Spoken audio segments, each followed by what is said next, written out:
누가복음 15장 32절 말씀입니다. 15장 32절 말씀입니다. 한 절이기 때문에 우리 다 같은 큰 목소리로 봉독하겠습니다. 시작. 이 내 동생은 죽었다가 살아났으며 내가 잃었다가 얻었기로 우리가 즐거워하고 기뻐하는 것이 마땅하다 하니라. 아멘.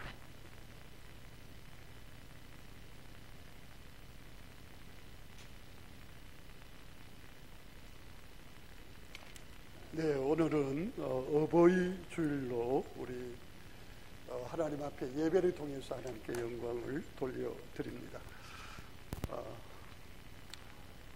여러분, 참된 효도, 참된 효도에 대해서 우리가 오늘 특별히 우리가 함께 본 32절 말씀, 이 누가복음 15장에는 세 가지 비유가 나옵니다. 두 가지 비유에는 잃어버린 양과 잃어버린 드라크마에 대해서, 그리고 마지막으로 이 잃어버린 아들에 대한 비유가 16절부터 계속해서 나오는 가운데, 우리는 이 말씀 속에서 참된 효도가 뭔가 하는 것에 대해서 너무도 분명하고 명확하게 확실하게 우리가 깨달을 수 있는 하나님의 은혜가 있게 될 줄로 믿습니다.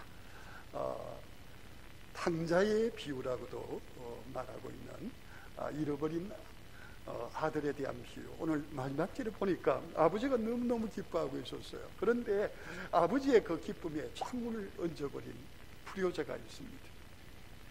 여러분, 누구입니까? 큰아들입니다. 이 큰아들은 참으로 성실하고 자기 일에 정말 최선을 다하는 훌륭한 젊은이라고 볼 수가 있습니다. 그는 하루 종일 일하고 이제 집으로 가서 쉬고 음식을 먹기 위하여 이제 먼발치배에서 집으로 향하고 있는데, 그가 평소 보던 집안의 풍경과 조금 다른 풍경이 그에게 보여지고 가까이 올수록 그것이 그의 귀에 들려지는 것을 보고 너무도 의아해했습니다.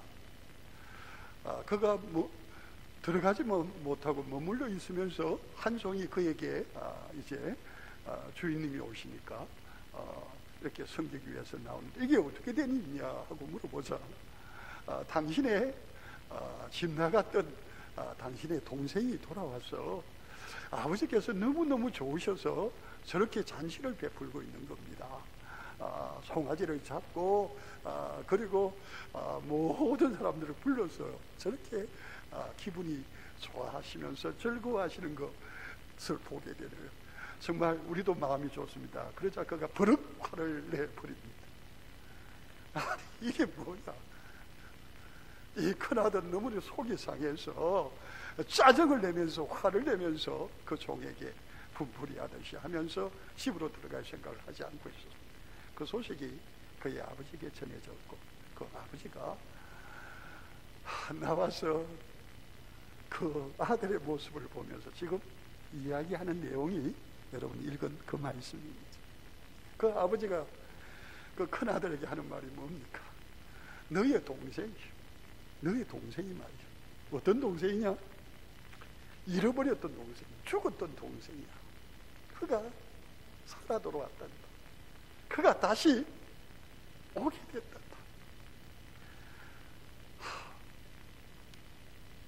그 이야기를 하면서 아마 그 아버지의 눈에는 기쁨의 눈물과 동시에 그것을 알아주지 못하는 큰아들에 대한 안타까움의 눈물이 아마 교차하면서 흘러 내렸을 것으로 보입니다. 그러나 그 아들은 그 아버지의 마음을 헤아릴 수가 없었습니다.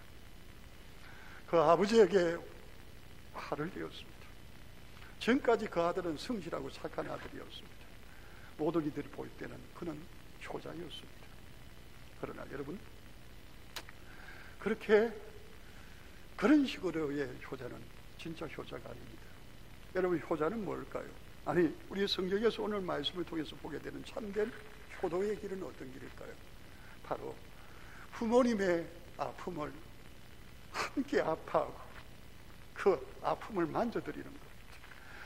부모님의 기쁨에 함께 기뻐하며 즐거워하고 춤춰드리는 것, 여러분 이게 효도입니다.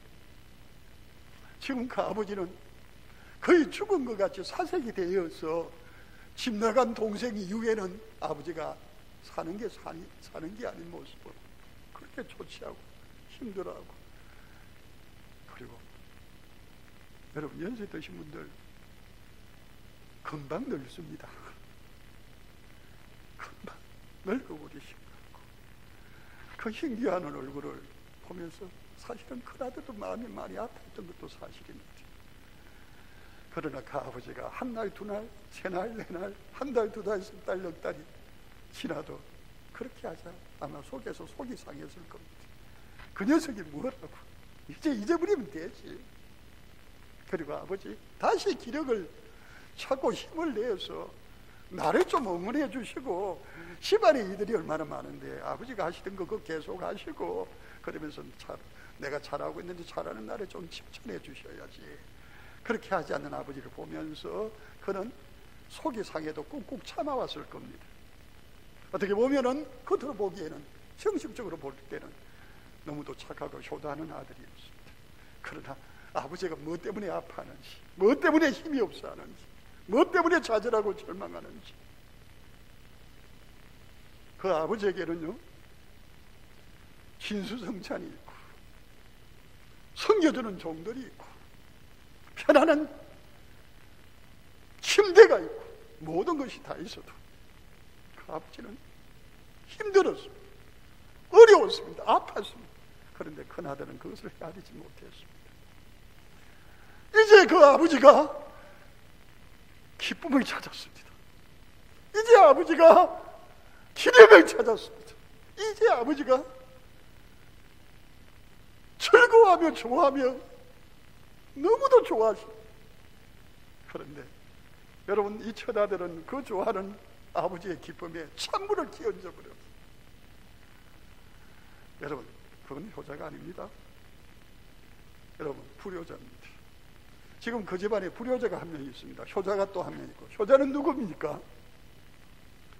아버지를 기쁘게 한 집 나갔다가 돌아온 그 아들이 효자입니다.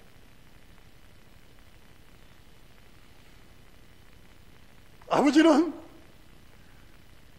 아버지 말을 듣지 않고 자기 고집으로 자기 하고 싶은 대로 이제 신세계를 경험하고 싶다고, 아버지 곁에 눌러 앉아 있는 거 지겹다고. 그러니 아버지, 내가 다른 데로 가서 내가 독립해서 내가 원하는 대로 한번 내 꿈을 펼칠 수 있도록 아버지 나를 내보내달라고. 야, 집 나가면 고생이야. 아버지 곁에 있으면서 때가 되면 내가 다 해줄 테니. 아니에요. 매몰차게 아버지 말을 끊어버리고 무시하고, 그리고 죽지도 않는 아버지의 유산을 빼앗듯이 가져서 집을 나가버리는 매정한 그 아들을 보는 아버지의 마음. 여러분, 그때부터 아버지는요 그 마음에 삶의 모든 의욕과 소망을 상실해버린 상태였습니다. 아들이 나갈 때 같이 따라 나갔습니다. 그러나 그 아들을 따라갈 수 없어서 그 아들을 탈 때 그 아버지는 바로 멀리 또 볼 수 있는 바로 언덕 위에 올라가서 그 아들의 아버지를 등지고 가는 그의 등을 바라보면서 흐르게 울었을 겁니다. 아들아, 사랑하는 내 아들아, 아들아, 사랑하는 내 아들아, 너가 나를 등지고 너가 너무도 먼 데로 가는구나. 아들아, 아들아, 아들아. 저는 이 말씀을 하는 게요, 지금 누구 생각이 나느냐면요, 자기를 반역하고 자기를 왕위에서 쫓아내고 몹쓸 짓을 모두 해버렸던 여러분, 다윗 왕의 아들 압살롬이, 그 압살롬이 죽었을 때요, 그 아버지가 그 아들의 죽음의 소식을 듣고 그렇게 말했습니다. 내 아들 압살롬, 사랑하는 내 아들 압살롬, 압살롬 하며 통곡을 하였던 걸 보게, 등지고 가는 그 아들을 향하여 그 아버지는 통곡을 했을 겁니다. 그 통곡의 소리가 그 아들에게는 들리기 만무하죠. 그리고 들린다고 하더라도 그 소리는 희미해집니다. 왜요? 아버지의 울음으로부터, 그 통곡으로부터 그 아들은 더 멀어져 갔기 때문입니다. 그리고 그 아들은 가버렸습니다. 그런데 가버려 보이지 않는 그 아들의 뒷모습, 그런데 그 다음 날도, 그리고 그 다음 날도 아버지는 그가 하던 모든 일들을 다 뒤로하고 그의 마음과 그의 삶은 오직 그를 뒤로하고 떠나버린 그 아들에게로 향하고 있었습니다.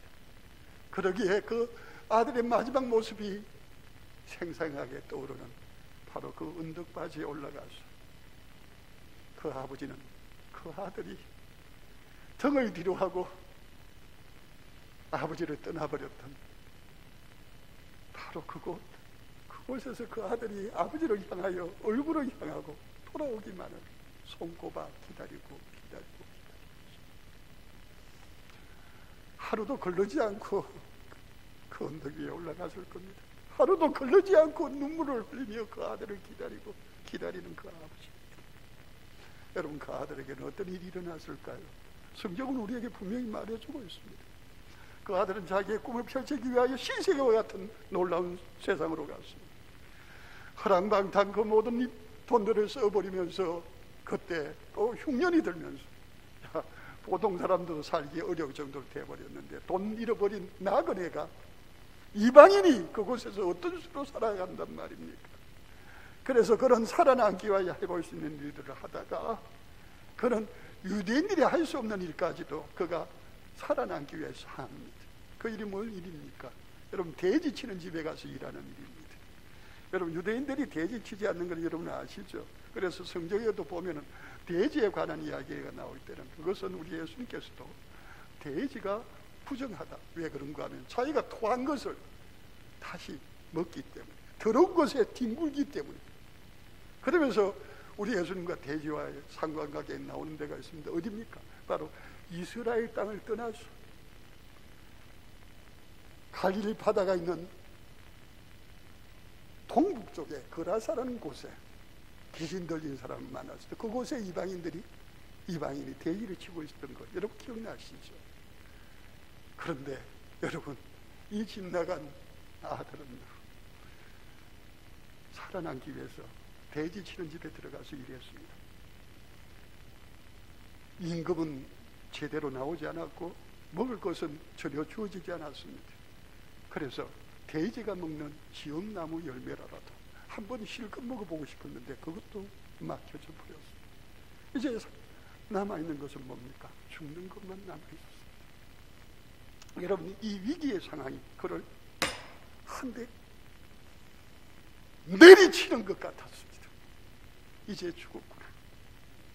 그 순간 그에게 떠오른 것이 아버지입니다. 여러분, 이 아버지란 말이요, 저 오늘 오전 일부 예배를 드리면서도 그랬습니다만, 아버지란 말이 어떤 분들에게는 지긋지긋한 말이 될 수가 있어요. 어머니란 말이 지긋지긋한 말이 될 수 있어요. 사람에 따라서는 그럴 수도 있다는 말입니다. 저도 예전에는 아버지란 말은요, 듣기도 싫었고 부르기도 싫었습니다. 그래서 하나님을 믿으면서도 아버지란 말이 잘 안 나왔어요. 왜? 과거의 아버지에 대한 깊은 상처 때문에. 근데 어느 날 하나님의 은혜로 말미암아 아버지와의 관계가 회복되면서 아버지란 말을, 하나님을 향하여 아버지란 말을 할 때마다 눈물이 나고, 지금도 제가 어제 아버지를 만났습니다만 너무도 정겨운 이름이 되어져 버렸습니다.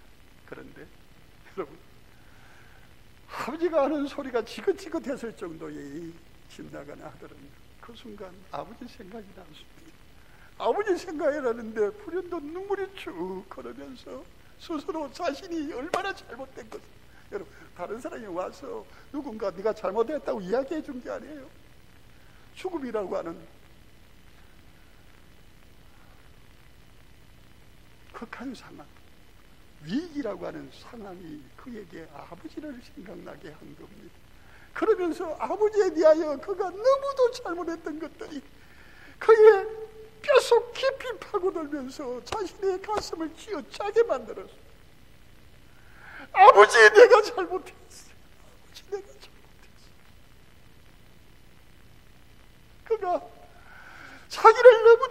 사랑해서 함께했고 말하고 근고했고 잘 되기를 바랐던 오직 자식 하나 잘 되기를 온 마음과 온 산 전부를 다하여 그에게 표현했던 그 아버지를 매몰차게 뿌리치고 그 아버지를 아프게 했던 자신이 생각났어요. 여러분, 생각만 나면 안 됩니다. 그 순간 아버지께로 돌아가야 되겠다고 생각했습니다. 아버지에게 돌아가서 뭐해? 아버지에게 내 잘못한 것을 정말 말하고 싶었습니다. 용서를 빌고 싶었습니다. 무릎을 꿇고 나도 아버지, 내가 잘못했어. 아버지의 그 마음을 헤아리지 못하고 그 아버지의 마음을 아프게 했던 나의 잘못을 아버지 용서해 주세요. 아버지 용서해 주세요 하고 싶어요. 그리고 그 아버지께로 발걸음을 옮겼습니다. 그렇게 발걸음을 옮겨서 그의 발걸음이 누구의 눈에 들어온 겁니까? 바로 그 아들만 오매불만 기다리던 언덕 위에 올라가서 그 아들의 뒷모습을 기억하면서 그가 돌이켜 그 아버지를 향하여 나오기를 바라보고 있던 그 아버지의 눈에 그 아들이 어떤 모습이었는지 어떤 상태인지 상관이 없습니다. 아버지는 그 아들만 바라보고 있는데 정말 힘없이 투벅투벅 쌍거지가 돼서 돌아오는 그 아들의 모습을 보자 아버지는 눈물이 흘렀어요. 너무너무 기뻤습니다. 너무너무 그 아들이 고마웠습니다. 너무너무 그 아들이 사랑스러웠습니다. 그래서 그 아버지는 그 아들에게로 쫓아가서 그 아들을 껴안고 눈물로 그 아들을 상봉합니다. 그런데 그 아들은 그 아버지 앞에 뭐라고 합니까? 자신의 잘못을 자백합니다. 아버지, 나는 너무도 악한 자예요. 아버지 앞에 제가 죄를 범했습니다. 성경에 보면 뭐라고 나와요? 아버지와 하나님 앞에 내가 죄를 범했습니다. 그러면서 그런 넙죽 엎드립니다. 뭐라고 합니까? 나는 아버지의 아들의 자격이 없는 사람입니다.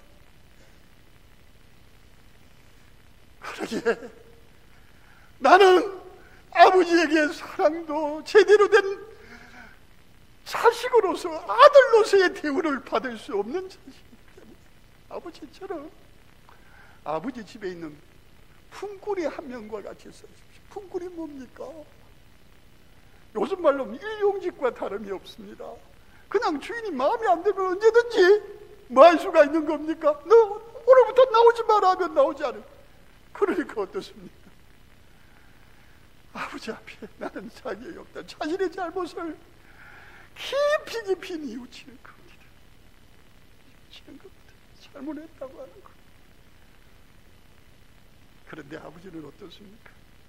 그가 거지의 꼴을 하고 그 멀리서 왔을 때부터 우리 같이 하실까요? 아버지께로 돌아왔습니다. 여러분, 이게 효도입니다. 돌아오는 것. 아버지 품으로 깊숙이 돌아오는 것이 효도예요. 아버지에게 용서해달라고 소리는 들리도 안 합니다. 왜요? 여러분, 집 나간 후부터 오기만 여러분 용서한 거예요. 용서한 겁니다. 여러분 부모 자식 사이에 용서가 어디 있습니까? 여러분, 사랑하는 부모에게 용서받지 못할 자식은 없습니다. 뭐 말한다면 나간 자리에서, 거역한 자리에서, 고생하는 자리에서, 죽을 자리에서 누구를 생각하고 아버지를 생각하고 돌아오는 것만으로 아버지는 충분히 그 아들 때문에 기뻐하고 즐거워하게 되는 겁니다. 아버지는 너무 기쁘고 너무 즐거워서 견딜 수가 없었습니다. 그 아들이 데리고 와서 깨끗하게 시켰습니다. 그리고 그 아들이 품꾼이 하라는 말에 말도 되지 않는다고 가락지를 끼워줘. 너는 내 아들이야. 그리고 살찐 송아지를 잡고 사람들을 불러다가 여러분, 잔치를 하라고. 그런 그 아버지는 기쁘고 즐거워서, 견딜 수 없어서 기쁘고 즐거워서 어쩔 줄을 몰라 했어. 너무도 즐거워서 너무도 기뻐했습니다. 누가 효자입니까? 돌아온 그 아들이 효자입니다. 우리 예수님의 비유 가운데는 이런 비유도 있습니다. 한 아버지가 두 아들이 있는데 그 아버지가 그 아들들에게 너희가 먼 데 가서 이렇게 하라고 심부름을 시켰어요. 그런데 한 아들은요, 아버지가 심부름 시키자 예 하고는 시간이 흘렀습니다. 한 아들은요, 아버지가 시키자 나는 안 한다 하고 시간이 흘렀습니다. 아버지 말씀에 예 하고 하겠습니다 하고 했던 그 아들은요, 시간이 지나자 내가 괜히 했다 싶어 그 아버지에게 예 하겠다고 그거 안 하고 그냥 말았어. 근데 안 하겠다고 한 그 아들은 가만히 생각해 보니까 내가 아버지한테 너무 잘못한 거예요. 그래서 어떻게 아이고 이러면 안 되겠다 하고는 안 하겠다 했지만은 그 아버지가 주신 심부름을 가서 그렇게 행했습니다. 그러면서 예수님 말씀하십니다. 그 두 아들 가운데 누가 그 아버지에게 기쁨을 주는 아들입니까? 누굽니까? 누구입니까? 여러분 잘 아시죠? 여러분, 참되는 효자, 진짜 효자는 부모님의 마음, 사랑하는 아버지, 사랑하는 어머니의 마음을 헤아리는 겁니다. 헤아릴 뿐만 아니라 기쁘시게 해드리는 겁니다. 기쁘시게 해드리는 겁니다. 그래서 내가 잘못했다, 그 잘못한 자리에서 가슴을 치고 통곡하고 돌이켜서 그 아버지에게 결국은 돌아오는 겁니다. 아버지 앞에 있는 겁니다. 아버지와 함께 하는 겁니다. 특별히 그 탕자는 아버지가 그렇게 기다리는 잃어버린 아들이고 죽었던 아들입니다. 여러분, 부모가 자식을 잃어버리고 자식이 죽으면요, 여러분, 무덤이 어디에 있다고 그럽니까? 여기가 무덤이라고 합니다. 이 말은 평생 못 잊는답니다. 그것이 아픔이 되고 고통이 되고 힘겨운 게 된다고 그럽니다. 여러분, 우리 한 번씩, 저는 뭐 담배각을 안 봤지만 어떤 담배각이나 어떤 데는 뭡니까, 뭐 우유 상자나 그런데 그 잃어버린 아이들에 대한 이런 그게 나올 때, 저는 제가 아는 어떤 분이 저 반여동에 있는 어떤 분이 아이를 잃어버렸어요. 지금도 그 아이를 못 찾았을 거예요. 그 아이에 대한 이야기를 많이 하는데 지금도 저는 남의 일인데도 남의 일 같지가 않아. 그 이야기만 들으면 그 모세라는 아이지, 성이 이름이 들으면 가슴이 아팠어. 그런데 그 부모님의 마음은 어떻겠어요? 근데 자기 살 거라고 부모님의 마음에 그렇게 고통을 줘놓고 집 나갔던 그 아들, 결국은 자신의 잘못을 깨닫고 나 같으면 죽어도 싸고 그 자리에 죽었다면, 여러분, 이거는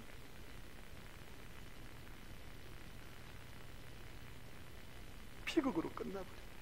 근데 그 아들은 아버지에게 가잖아요. 여러분, 아버지에게 가야 합니다. 부모님에게 가야 합니다. 부모님과 힘겹고 어려운 것을 풀어야 합니다. 그래서 그 잃어버린 자리, 그 죽음의 자리에 바로 여러분이 함께 하셔서 기쁨이 되어야 합니다. 여러분, 참된 효도는 부모님의 고통과 아픔을 헤아리는 겁니다. 그리고 그 고통과 아픔을 우리의 삶을 통해서 들어드리는 겁니다. 그리고 부모님의 마음의 기쁨이 뭔지, 무엇을 좋아하고 즐거워하는지를 알아서 기쁨과 즐거움이 되어 드리는 것이 참된 효도입니다. 여러분은 부모님의 마음을, 어르신의 마음을 여러분 알아드리는 은혜가 있기를 바랍니다. 그리고 그 일을 위하여 여러분의 삶을 드릴 수 있기를 바랍니다. 여러분, 이 말은 바로 우리 인륜의 문제 가운데, 인생의 문제 가운데 효도의 문제만을 말하고 있지는 않습니다. 또 하나의 문제를 우리에게 제시하고 있습니다. 그게 뭘까요? 바로 우리의 영의 아버지이신 하나님과의 문제를 우리에게 이야기하고 있는 겁니다. 여러분, 그 하나님 아버지는요, 우리를 어떻게 사랑하셨습니까? 자기 아들을 아끼지 아니하시고 우리 모든 사람을 위하여 내주시니까 어찌 그 아들과 함께 모든 것을 우리에게 주시지 아니하시겠어요? 하나님께서는 우리를 사랑하셔서 독생자 예수 그리스도를 우리의 죄를 위하여 십자가에 내어 죽으시고, 그리고 우리를 사랑하셔서 우리를 맏아들이 되시는 예수 그리스도 안에서 우리를 그의 아들들로 삼으셨습니다. 여기 딸들도 포함됩니다. 우리도 하나님의 자녀를 삼으신 거예요. 그리고 그 자녀로 올곧게 하나님의 자녀들답게 살도록 우리에게 누구를 보내셨습니까? 하나님을 보내셨습니다. 그분이 성령 하나님이십니다. 우리 가운데 오게 하셔서 우리를 늘 붙들어 주시고 우리를 보호하시고 지키시기 위하여 그는 우리와 함께 하십니다. 그래서 그는 우리로 늘 함께 하시면서 우리를 어떻게 해요? 여러분, 은혜의 언덕에 올라가게 하십니다. 기도의 자리로 나아가게 하십니다. 말씀의 자리로 나아가게 하십니다. 주님의 함께 붙드시는 그 자리에 나아가게 하십니다. 그래서 그분은 우리로 늘 기도하게 하시고 함께하게 하십니다. 그런데 집 나간 아들처럼 성령님이 우리 안에 계시는데도 성령님이 우리를 보고 기뻐하고 즐거워하는 대신 탄식하고 아파하는 경우가 여러분 우리의 마음의 현장에 얼마나 많이 일어나고 있는지 모릅니다. 하나님 기도하게 하시는데 바빠서 죽겠는데 뭐 기도해. 아이고 하나님 저 좀 살려주세요. 제가 이 인생길이 다 끝나고 나면 언젠가는 제가 하나님 찾지 않겠어요. 제가 하나님 앞에 나갈 겁니다 하고 하나님 앞에 끝까지 우리의 고집대로 우리가 하고 싶은 대로 하나님을 등 뒤로 놓고 우리는 우리가 길을 너무너무 멀리 와버린지도 모릅니다. 로마서 8장 26절 말씀에 이렇게 말하죠. 이와 같이 성령도 우리의 연약함을 도우시나니 우리는 마땅히 기도할 바를 알지 못하나 오직 성령이 말할 수 없는 단식으로 우리를 위하여 친히 간구하시는 거죠. 우리 속에서 성령님이 여러분 단식하는 소리가 들립니까? 아파하는 소리가 들립니까? 너 조금만 더 가면 힘들어. 조금만 더 가면 큰일 나. 조금만 더 가면 나의 유혹과 시험에 넘어가서 너무도 큰 어려움을 겪고 큰 시험에 들고 위기 가운데 있는데 하고 우리를 위하여 쉬지 않고 탄식하고 안타까워하고 계십니다. 그것은 하나님의 일만은 아닙니다. 저는 목사로서 말입니다. 어떤 때는 성도들이요 정말 하나님의 은혜 가운데 붙들리기를 원하지만은 여러분 그것에서 자꾸 멀어지다가 보니 어떤 분들 가운데는 교회를 떠나는 분이 있습니다. 그리고 세상 가운데 깊이 들어가는 분이 있습니다. 어떤 때는 그분들을 생각하며 기도하면요 눈물이 나요. 근데 어떤 때는 꿈에 그 사람이 나타났어요. 너무너무 꿈에 좋아하다가 깨어보니까 꿈이야. 저는 부족한 목사이면서도 정말 하나님의 은혜의 품 가운데 너무 멀리 떨어져 있는 분들을 보때 가슴 아픈데 그들을 예수 그리스도 안에서 낳은 아버지 하나님께서는 얼마나 기다리고 또 기다리시면서 얼마나 그들을 위하여 탄식하며 기도하시며 오늘도 내일도 그분들을 기다리고 있겠습니까? 말씀을 마칩니다. 어버이 주일을 맞이하면서 여러분 우리요 아직도 살아계시다면 여러분들의 부모예요. 아니면 여러분의 가까이 있는 어르신들에게 여러분을 사랑하시는 분들에게 효도할 수 있기를 축복합니다.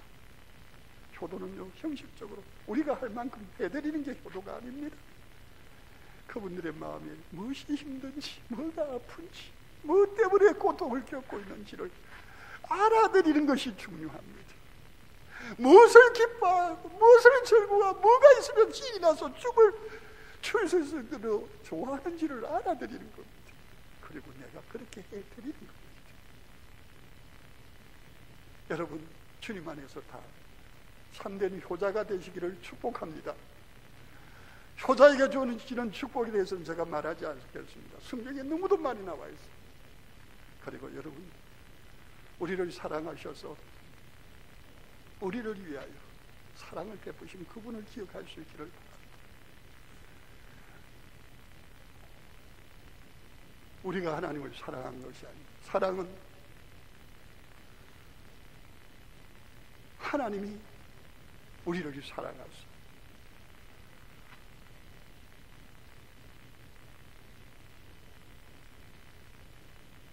우리를 구원하시기 위하여 화목제물로 자기 아들을 보내셨습니다. 사랑은 여기 있으니 하나님께서 자기의 독생자를 우리 죄를 사하시기 위하여 이 땅에 보내셨습니다. 하나님께서 우리를 사랑하셔서 독생자를 십자가에 내어주시고 구원을 이루셨을 뿐만 아니라 우리 가운데 성령으로 찾아오셔서 여러분을 사랑하시는 그 하나님의 마음을 헤아리면서 그 하나님의 기쁨이 되는, 그리고 하나님께서 슬퍼하시는 집 나간 성도들, 이 세상에서 헤어나지 못하고 주님이 기다리고 기대하시는 그들을 위하여 정말 주님의 마음을 기쁘시게 해드리고 우리 모두가 되시기를 주의 이름으로 축복합니다. 우리 다 같이 주여 한번 외치고 함께 기도하시겠습니다.